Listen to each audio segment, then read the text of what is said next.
Hello everybody, welcome back to another exciting episode of Mug and Play. I am Nick. Today we are playing more scary games for the month of October because it's the super spoopy time of the year. Oh heck, super spoopy.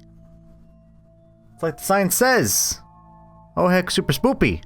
Anyway, we're playing a game called Grotesque Beauty. I was told this was inspired by the works of Junji Ito, which is just perfect for the scary time of year. So let's start up a new game. Ooh, see? I don't know what that meant, but you know what? I think it meant, have fun. Have a good time. Have a good time with your friends. Spread love and kindness. And, save early, save often when working in Adobe Photoshop. That's what that voice said. It's not my phone. Yeah? You gonna answer that? I'm trying to do a show here. Oh, it's Rachel. Hello? Rachel, are you still coming over tonight? Yes, I'm on my way. I should be there soon. I'm not going to give them ridiculous voices. That's a relief. I was afraid you might bail. No way. I'm not going to leave you hanging out by yourself. See, I'll just give them my default two voices. Sit tight. I'm not far from yours. Thanks. I really appreciate you doing this. See you soon. Oh, okay. We got Anita and we got Rachel. Okay. Anita Reynolds, you were always such a scaredy cat. You don't know her. Don't judge. Anita's house was a 20-minute walk from my place. Most nights she's home alone as both her parents work late. I would have thought she would be used to it, but lately she's been afraid of being by herself, even in her own home. That's why we decided that I should come over to keep her company. It'll be like a slumber party, ones we used to have as kids. Even though we've long outgrown sleepovers, part of me was secretly looking forward to it. It's okay to sleep over at your friend's house when you're an adult. That's just fun. It's just like, here, you can crash on the couch. Here's a blanket. Here's how the TV remote works, and see you in the morning. We'll go to IHOP. You can still do that when you're a grown up. It'll be nice to go back to those times when things were much simpler. Much simpler? I still got KFC in the brain. I recorded this and the Colonel Sanders episodes at the same time. And I hear my cat. Charlie, you want to be part of the spooky times? Hey, bud. It's Charlie. Hi, buddy. Hi, my buddy. Oh, it's Charlie. Aw, okay. Any excuse to do silly things like stay up crazy late, watch a scary movie, and stuff our face full of sugary snacks. This could be a chance for us to bond. God knows I need something to distract me at this time of year. Why? Did something bad happen at this time of year? That's what I want to know. What do you think, Charlie? Before I realize it, I was already at her door. This neighborhood is so quiet, you'd think nobody lives here. I ponder how best to make my presence known. Just open up, just be like, hey, fucker, I'm here. Open up. Knock on door or serenade her. Oh, you gotta serenade her.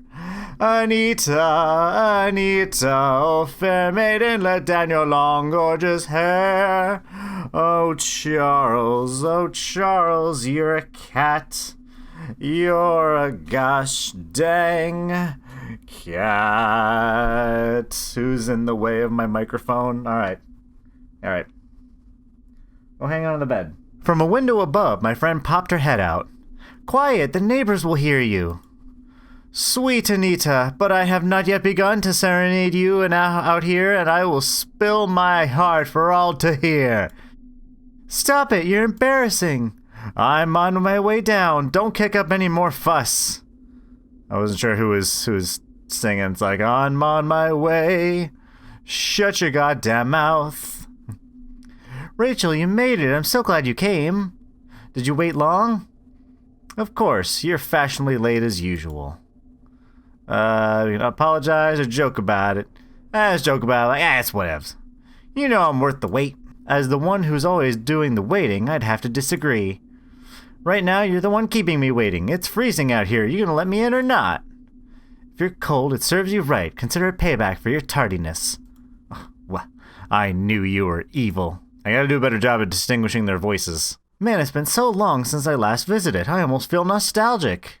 You should drop by more often. My parents have been working late more and more these days, so you can definitely stay over sometime. There, those are going to be the voices. Normal and Heh, it's almost like a setup for some corny romantic movie. Your parents are away, you're all alone, and you have the perfect excuse to invite this cute girl over.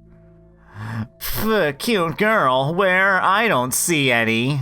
Hey, don't hate, appreciate. You know that I'm a real catch. Is that so? Hi, Charlie. Is that so? Then how come you haven't gotten yourself a boyfriend yet? Ouch, that's a low blow. Seriously though, thank you for coming over. I feel more at ease having you around. I've been feeling out of sorts these last few days. And say it's no problem, or joke about it some more. I'm just gonna do what I would do in that situation this go around. Because I hear this game has like 30 different endings. It's alright, we're friends after all. It's the least I can do. Thanks, it's good to know who you can count on when it really matters. So what's been bothering you? You have bad dreams?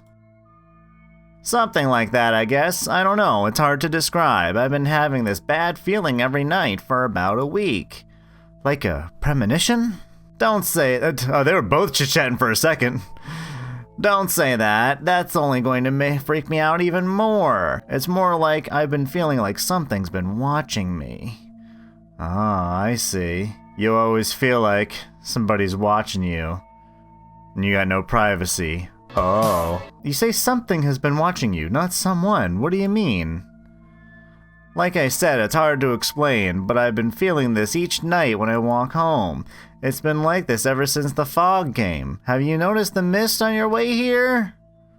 Yeah, it was kind of creepy. I can see why you'd hate that, having to walk through that every night by yourself. It's been there for about a week now. It's isolated to just on this street and nowhere else.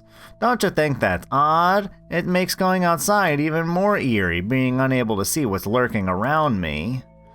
Is that why you feel eyes watching you? Because you can't see what's out there?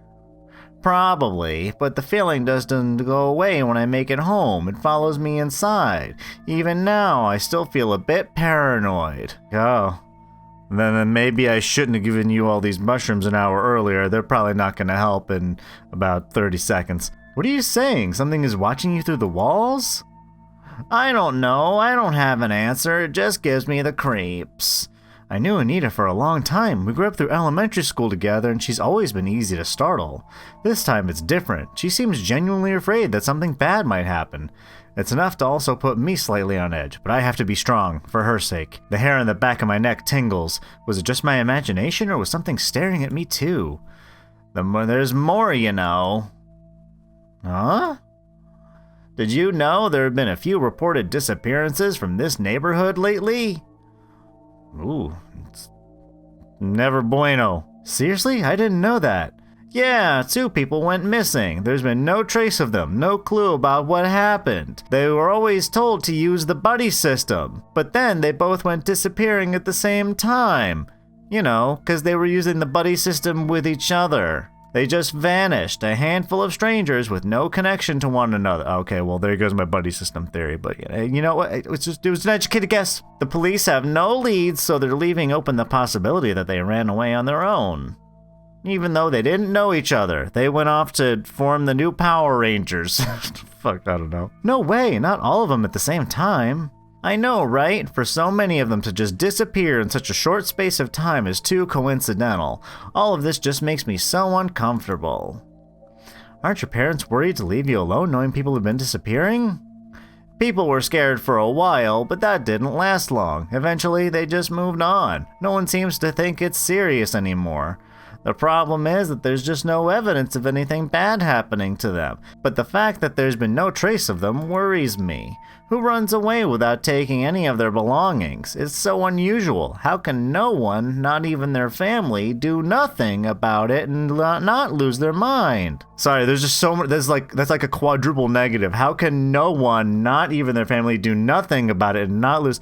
I'm sure it makes sense if I think about it, but I'm in a spooky setting with spooky music coming through, so I can't dissect the sentence right now. I'm too scared. It's late at night. It's a dark and stormy night and I'm playing a scary game. For your entertainment. What if something was actually wrong? Could they live with themselves if they never find the missing people again?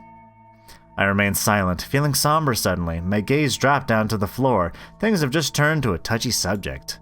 An awkward moment lingered between us. The silence was palpable. It's like, oh, Rachel, I'm sorry. I didn't mean to be so insensitive. I was just running my mouth without thinking and forgot. I thought she was gonna, like, dislocate her jaw and, like, just chomp at me.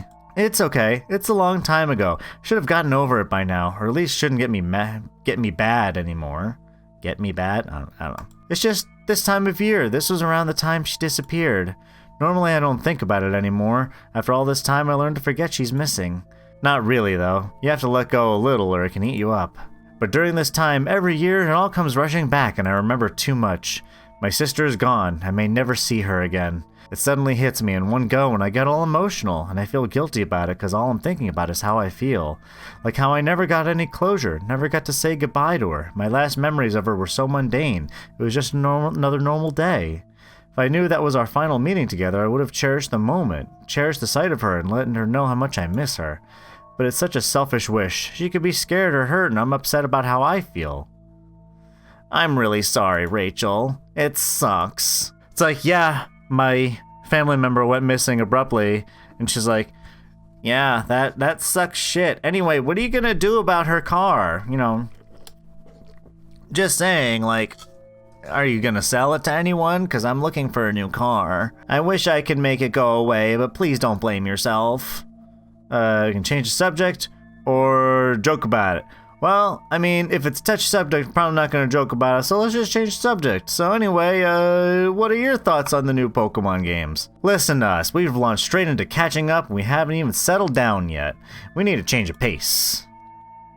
Oh yeah, I hadn't even offered you something to drink yet. Would you like something from the kitchen? I thought you'd never ask. Alright, there you go. Getting some beverages. See? Beverages. They make for a good time filler when you're hanging out with a friend out of obligation. I followed Anita down the stairs to the kitchen, occasionally pointing out something that's changed since the last time I've been here. So what are you having? I have orange juice, tea, and if you're feeling adventurous, I have vodka. Oh my. Well, I mean, you could just give me the orange juice and the vodka, and you could just make me a screwdriver, you know? Like one of these. One of these, but like the beverage version. But you know what?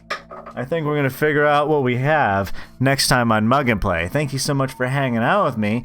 I'm excited to see where this scary game goes. And if you want to hang out with me while I play other games, you can do that over on Twitch, over at twitch.tv/mugandplay. It's where I play games live. It's a fun time. I hang out, we joke around. We got people who hang out there regularly, and we're all just a good group of friends. And you're invited to hang out with us because, you know, you're always welcome to join the group of friends. You're our friend. You're here watching. We're already buddies. So just go hang out with me over on Twitch. But thanks so much. I love you all. And I'll see you next time. Bye-bye, everybody. Anyway, Charlie, we're playing a scary game. We're playing a game called Grotesque Beauty. Not that you would know anything about that because you are a thing of just absolute beauty. Oh, look at this little man. Charlie, say hi.